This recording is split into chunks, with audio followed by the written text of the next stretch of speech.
वह औरत अचानक जम गई जब उसे पता चला कि वह जुड़वा बच्चों की मां बनने वाली है। उसी समय उसने अपने पति को देखा जो एक बड़ा सीईओ था और उसकी तरफ बढ़ रहा था। वह कुछ कर पाती उससे पहले ही उसने उसके हाथ से मेडिकल रिपोर्ट छीन ली। जैसे ही उसने जुड़वा शब्द देखा वह भी सन्न रह गया। उनकी शादी को 4 साल हो चुके थे, लेकिन यह सिर्फ नाम की शादी थी। उनके बीच कोई प्यार नहीं था। दोनों परिवार उन पर बच्चा करने का दबाव डालते रहते थे, खासकर लड़की के माता पिता। वह बाहर से हाँ कर देती थी, लेकिन अंदर ही अंदर उसे पता था कि उनके रिश्ते में अब कोई प्यार नहीं बचा है। एक दिन अचानक उसे एक औरत की फोटो मिली जो कह रही थी कि वह उसके पति के बच्चे की मां बनने वाली है। यह देखकर उसे लगा कि उसका पति अब किसी और के साथ है। उसी समय उसे मतली महसूस हुई और उसे बुरा अंदेशा हुआ कि शायद वह खुद भी उसके बच्चे की मां बनने वाली है। अगले दिन रिश्तेदारों ने जानबूझकर उसे परेशान किया, उसके साधारण बैकग्राउंड का मजाक उड़ाया और कहा कि वह सीईओ के लायक नहीं है। सास के सामने उन्होंने सीईओ को उसे तलाक देने के लिए उकसाया। तभी सीईओ अचानक आया और उसने सबके सामने उसका साथ दिया। उसने सार्वजनिक रूप से उसका समर्थन किया और थोड़ा स्नेह भी दिखाया। सब लोग तुरंत चुप हो गए। 2 साल में यह पहली बार था जब उसने उसके लिए आवाज उठाई और उसके दिल में एक अलग भावना पैदा होने लगी। बाद में पूरा परिवार हॉल में इकट्ठा हुआ। बुजुर्ग मुखिया ने एक बड़ी घोषणा की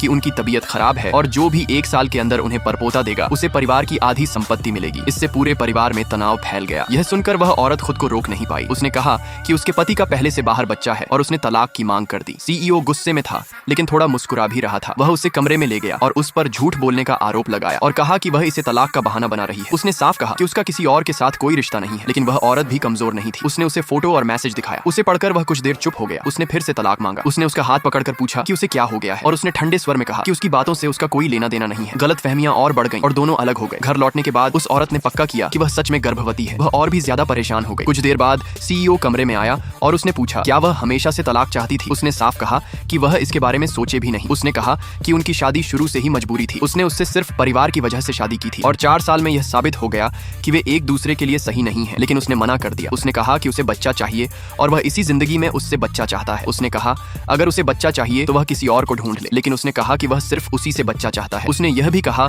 कि बुजुर्ग की तबीयत बहुत खराब है और अभी तलाक लेने से उन्हें बहुत दुख होगा, लेकिन वह औरत पहले ही तय कर चुकी थी कि वह बिना प्यार की शादी में नहीं रहेगी। इसी बीच जब दोनों आमने सामने थे तभी उसके पहले प्यार का फोन आया, जिससे सीईओ को तुरंत गुस्सा आ गया। उसने उससे मिलने को कहा और यह भी कबूल किया कि वह उसे कई सालों से पसंद करता था। उसे अपने कॉलेज के दिन याद आए जब दोनों एक दूसरे को पसंद करते थे, लेकिन आखिरी साल में उनका बड़ा झगड़ा हो गया था। जब वह उसे ढूंढने गया था तो उसका एक्सीडेंट हो गया और कई लोगों ने इसका दोष उसी पर डाल दिया। यहाँ तक कि उसकी माँ ने भी उसे ही जिम्मेदार ठहराया। वह समय उसके लिए बहुत दर्दनाक था। अब जब वह वापस आया और फिर से अपने प्यार का इजहार किया तो वह अतीत और वर्तमान के बीच फंस गई। उसी समय उसे फिर से मतली महसूस हुई। उसकी सबसे अच्छी दोस्त ने अंदाजा लगाया कि वह गर्भवती हो सकती है। उसने यह मान लिया, लेकिन कहा कि वह बच्चा नहीं चाहती। उसकी दोस्त को उसकी दुखी शादी पर दया आई और वह उसे अस्पताल ले जाने के लिए तैयार हो गई। अगले दिन वे चेकअप के लिए गए और पता चला कि वह जुड़वा बच्चों की मां बनने वाली है। दोनों हैरान रह गए और समझ नहीं पाए क्या करें। उसी समय अचानक